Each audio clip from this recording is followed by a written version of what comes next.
സമാധാന ചർച്ചകൾ പരാജയപ്പെടുകയും യുദ്ധകാഹളം മുഴങ്ങുകയും ചെയ്യുന്ന ഒരു സന്നിഗ്ധ ഘട്ടത്തിലൂടെയാണ് പശ്ചിമേഷ്യ ഇപ്പോൾ കടന്നുപോകുന്നത്.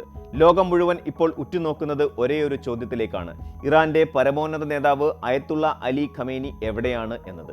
ഇസ്രയേലും അമേരിക്കയും സംയുക്തമായി നടത്തിയ ആക്രമണത്തിൽ ഖമേനിയുടെ ഔദ്യോഗിക വസതിയും ഓഫീസും ലക്ഷ്യമിട്ടു എന്ന വാർത്തകൾ പുറത്തു വന്നതോടെ മേഖലയിലെ ഭൗമരാഷ്ട്രീയം മുമ്പെങ്ങുമില്ലാത്ത വിധം കലുഷിതമായിരിക്കുകയാണിപ്പോൾ. ഇറാന്റെ ഹൃദയഭാഗത്താണ് ശനിയാഴ്ച സ്ഫോടനങ്ങൾ നടന്നതെന്ന് ഇറാനിയൻ സ്റ്റേറ്റ് ടെലിവിഷൻ തന്നെ സ്ഥിരീകരിച്ചിട്ടുണ്ട്. ആയത്തുള്ള അലി ഖമേനിയുടെ ഓഫീസ് സ്ഥിതി ചെയ്യുന്ന അതീവ സുരക്ഷാ മേഖലയിലാണ് സ്ഫോടനങ്ങൾ ഉണ്ടായതെന്നാണ് സംഭവത്തിന്റെ ഗൗരവം വർദ്ധിപ്പിക്കുന്നത്. ടെഹ്റാനിലെ ആകാശത്ത് പുകച്ചുരുളുകൾ ഉയരുന്ന ദൃശ്യങ്ങൾ സോഷ്യൽ മീഡിയയിൽ പ്രചരിക്കുമ്പോൾ ഇറാന്റെ പ്രതിരോധ സംവിധാനങ്ങൾ എത്രത്തോളം കാര്യക്ഷമമായിരുന്നു എന്ന ചോദ്യവും ഉയരുന്നുണ്ട്. അമേരിക്കയുടെയും ഇസ്രായേലിന്റെയും യുദ്ധവിമാനങ്ങളും മിസൈലുകളും ടെഹ്റാനിലെ തന്ത്രപ്രധാന കേന്ദ്രങ്ങളെ ലക്ഷ്യം വെച്ചപ്പോൾ വരാനിരിക്കുന്നത് ഒരു വലിയ യുദ്ധത്തിന്റെ തുടക്കമാണോ എന്ന ഭീതിയിലാണ് ലോകം. ആക്രമണത്തിന് തൊട്ടു പിന്നാലെ ഇറാന്റെ വ്യോമപാത പൂർണ്ണമായും അടച്ച നടപടി സാഹചര്യം എത്രത്തോളം ഗുരുതരമാണെന്ന് വ്യക്തമാക്കുന്നു. പരമോന്നത നേതാവിന്റെ ഓഫീസിന് സമീപം നടന്ന സ്ഫോടനങ്ങൾ പ്രതീകാത്മകമായും തന്ത്രപരമായും വലിയ പ്രാധാന്യമുള്ളവയാണ്. ഇറാനിലെ ഭരണകൂടത്തിന്റെ കരുത്തിന്റെ പ്രതീകമായാണ് ഖമേനിയുടെ ഓഫീസ് കണക്കാക്കപ്പെടുന്നത്. അവിടെയുണ്ടായ പ്രഹരം ഭരണകൂടത്തിന്റെ ആത്മവിശ്വാസത്തെ തകർക്കുക എന്ന ലക്ഷ്യത്തോടെയുള്ളതാണ്. ആക്രമണം നടന്ന സമയത്ത് 86-കാരനായ ഖമേനി ഓഫീസിൽ ഉണ്ടായിരുന്നോ എന്ന കാര്യത്തിൽ ഔദ്യോഗിക സ്ഥിരീകരണങ്ങളൊന്നുമില്ല. കഴിഞ്ഞ ഏതാനും ദിവസങ്ങളായി അദ്ദേഹം പൊതുവേദികളിൽ പ്രത്യക്ഷപ്പെട്ടിരുന്നില്ല എന്നതും അഭ്യൂഹങ്ങൾക്ക് ആക്കം കൂട്ടുന്നു. റോയിട്ടേഴ്സ് പുറത്തുവിട്ട റിപ്പോർട്ടുകൾ പ്രകാരം ആക്രമണം മുൻകൂട്ടി കണ്ട് അദ്ദേഹത്തെ ടെഹ്റാനിൽ നിന്ന് സുരക്ഷിതമായ ഒരു രഹസ്യ കേന്ദ്രത്തിലേക്ക് മാറ്റിയിട്ടുണ്ട്. എന്നാൽ ഈ രഹസ്യ കേന്ദ്രം എവിടെയാണെന്നോ അദ്ദേഹത്തിന്റെ ഇപ്പോഴത്തെ അവസ്ഥ എന്താണെന്നോ പുറം ലോകത്തിന് അജ്ഞാതമാണ്. ഈ സൈനിക നീക്കത്തിന് പിന്നിലെ പ്രധാന കാരണം ജനീവയിൽ നടന്ന ആണവ ചർച്ചകളുടെ പരാജയമാണെന്ന് വ്യക്തമാണ്.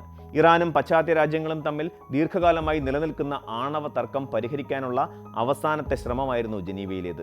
എന്നാൽ ഉപരോധങ്ങൾ നീക്കം ചെയ്യുന്നതിനെക്കുറിച്ചും ആണവ സമ്പുഷ്ടീകരണം പരിമിതപ്പെടുത്തുന്നതിനെക്കുറിച്ചും ഇരുപക്ഷവും ധാരണയിലെത്താൻ സാധിച്ചില്ല.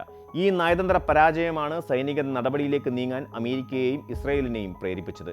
ഇറാൻ തങ്ങളുടെ ആണവായുധ മോഹങ്ങളിൽ നിന്ന് പിന്മാറില്ലെന്ന് ഉറപ്പായതോടെ ഒരു പ്രതിരോധ ആക്രമണം അനിവാര്യമാണെന്ന നിലപാടിലേക്കാണ് ഇസ്രായേൽ പ്രതിരോധ മന്ത്രി ഇസ്രായേൽ കാറ്റ്സ് എത്തിയത്. ഇസ്രായേലിൽ ഉടനീളം അടിയന്തരാവസ്ഥ പ്രഖ്യാപിക്കുകയും പൗരന്മാരോട് ബോംബ് ഷെൽട്ടറുകൾക്ക് സമീപം തന്നെ തുടരാൻ നിർദ്ദേശിക്കുകയും ചെയ്തത് കാര്യങ്ങൾ കൈവിട്ടു പോയതിന്റെ സൂചനയാണ്.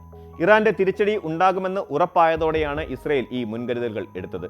വെറുമൊരു മുന്നറിയിപ്പ് എന്നതിനേക്കാൾ ഇറാന്റെ സൈനിക ശേഷിയെ തളർത്തുക എന്ന ലക്ഷ്യത്തോടെയാണ് അമേരിക്കൻ യുദ്ധക്കപ്പലുകളും പോർ വിമാനങ്ങളും മേഖലയിൽ നിലയുറപ്പിച്ചിരിക്കുന്നത്. ജനീവയിലെ മേശക്കിരുവശവും തീരേണ്ടിയിരുന്ന തർക്കം ഇപ്പോൾ ടെഹ്റാനിലെ തെരുവുകളിൽ വെടിയൊച്ചകളായി മാറിയിരിക്കുന്നു. ഇറാനെതിരെയുള്ള ഈ സംയുക്ത നീക്കം പശ്ചിമേഷ്യയിലെ ശക്തി സമവാക്യങ്ങളെ പൂർണ്ണമായും അട്ടിമറിക്കുന്നതാണ്. ഇറാന്റെ പ്രോക്സി ഗ്രൂപ്പുകളായ ഹിസ്ബുള്ളയും ഹൂതികളും ഈ ആക്രമണത്തോട് എങ്ങനെ പ്രതികരിക്കും എന്നതിനെ ആശ്രയിച്ചിരിക്കും വരും ദിവസങ്ങളിലെ സമാധാനം. മേഖലയിലെ മറ്റ് അറബ് രാജ്യങ്ങളും ഈ സംഘർഷത്തിൽ ഏത് പക്ഷം ചേരും എന്നത് ലോകം ഉറ്റുനോക്കുകയാണ്. ഇറാൻ ഒരു വലിയ പ്രാദേശിക ശക്തി ആയതുകൊണ്ട് തന്നെ അവരെ നേരിട്ട് ആക്രമിക്കുന്നത് ലോക വിപണിയെയും എണ്ണവിലയെയും ഗുരുതരമായി ബാധിക്കും. ഇതിനകം തന്നെ ആഗോള വിപണിയിൽ ആശങ്കയുടെ നിഴൽ വീണു കഴിഞ്ഞു. അമേരിക്കയെ സംബന്ധിച്ചിടത്തോളം ഇത് വലിയൊരു ചൂതാട്ടമാണ്. ഇറാന്റെ ആണവ പദ്ധതികളെ തടയുക എന്ന ലക്ഷ്യം നേടാൻ സൈനിക നടപടി സഹായിക്കുമെങ്കിലും അത് നീണ്ടു നിൽക്കുന്ന ഒരു യുദ്ധത്തിലേക്ക് നയിച്ചാൽ അത് അമേരിക്കയുടെ ആഗോള താൽപ്പര്യങ്ങളെ ദോഷകരമായി ബാധിക്കും. ഇസ്രായേലിനാകട്ടെ ഇത് നിലനിൽപ്പിനായുള്ള പോരാട്ടമാണ്. തങ്ങളുടെ അതിർത്തിക്കുള്ളിൽ ഇറാൻ സ്വാധീനം വർദ്ധിപ്പിക്കുന്നത് തടയാൻ അവർ ഏതറ്റം വരെയും പോകുമെന്ന സന്ദേശമാണ് ഈ ആക്രമണത്തിലൂടെ നൽകുന്നത്. പശ്ചിമേഷ്യയിൽ വീണ്ടും ഒരു വൻ യുദ്ധത്തിന്റെ പുകമറ ഉയരുമ്പോൾ സമാധാനത്തിനുള്ള സാധ്യതകൾ ഓരോ നിമിഷവും മങ്ങുകയാണ്. ഖമേനിയുടെ തിരോധാനം ഇറാനിയൻ ഭരണകൂടത്തിനുള്ളിൽ വലിയ ആശയക്കുഴപ്പങ്ങൾ ഉണ്ടാക്കാൻ സാധ്യതയുണ്ട്. ഒരു വിപ്ലവ ഭരണകൂടത്തിൽ നേതാവിന്റെ സാന്നിധ്യം ജനങ്ങളെയും സൈന്യത്തെയും ഒരുമിച്ച് നിർത്തുന്ന ഘടകമാണ്. അദ്ദേഹം സുരക്ഷിതനാണെന്ന വാർത്തകൾ പുറത്തു വരാത്ത പക്ഷം രാജ്യത്തിനകത്ത് അസ്ഥിരതയുണ്ടാകാൻ സാധ്യതകൾ ഏറെയാണ്. ഇറാനിലെ ജനത വർഷങ്ങളായി സാമ്പത്തിക ഉപരോധങ്ങളാലും ആഭ്യന്തര പ്രശ്നങ്ങളാലും വലയുകയാണ്. ഇതിനിടയിൽ ഇത്തരമൊരു ആക്രമണം അവരെ കൂടുതൽ ദുരിതത്തിലേക്ക് നയിക്കുകയാണ് ചെയ്യുക. എങ്കിലും ബാഹ്യ ആക്രമണങ്ങൾ ഉണ്ടാകുമ്പോൾ ദേശീയ ബോധം മുൻനിർത്തി ജനങ്ങൾ ഭരണകൂടത്തിന് പിന്നിൽ അണിനിരക്കുന്ന ചരിത്രപരമായ രീതിയും നമുക്ക് അവഗണിക്കാൻ കഴിയില്ല. ഇറാനിലെ ഔദ്യോഗിക മാധ്യമങ്ങൾ നൽകുന്ന വിവരങ്ങൾ പലപ്പോഴും നിയന്ത്രിതമാണ്. അതിനാൽ തന്നെ ടെഹ്റാനിൽ നിന്നുള്ള കൃത്യമായ വിവരങ്ങൾ അറിയാൻ ഇനിയും സമയമെടുത്തേക്കാം. വീഡിയോകളിൽ കാണുന്ന പുകച്ചുരുളുകളും കേൾക്കുന്ന വെടിയൊച്ചകളും ഒരു കാര്യം വ്യക്തമാക്കുന്നു: പഴയ പശ്ചിമേഷ്യയല്ല ഇനി വരാനിരിക്കുന്നത്. മാറ്റങ്ങൾ വളരെ വേഗത്തിലാണ് സംഭവിക്കുന്നത്. ലോകശക്തികൾ തമ്മിലുള്ള ഈ ബലപരീക്ഷണം എവിടെ അവസാനിക്കുമെന്ന് ആർക്കും പ്രവചിക്കാനാവില്ല. ഈ പ്രതിസന്ധി ഘട്ടത്തിൽ അന്താരാഷ്ട്ര സമൂഹം എങ്ങനെ ഇടപെടും എന്നത് നിർണായകവുമാണ്.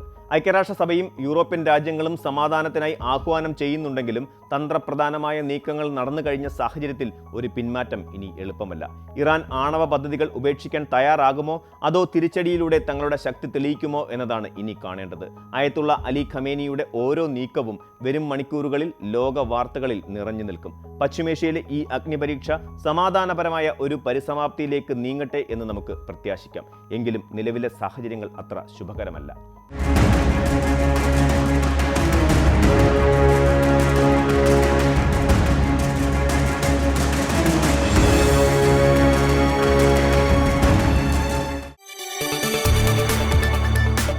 കൂടുതൽ വാർത്തകൾക്ക് news 18 Keralam YouTube channel subscribe ചെയ്യുക.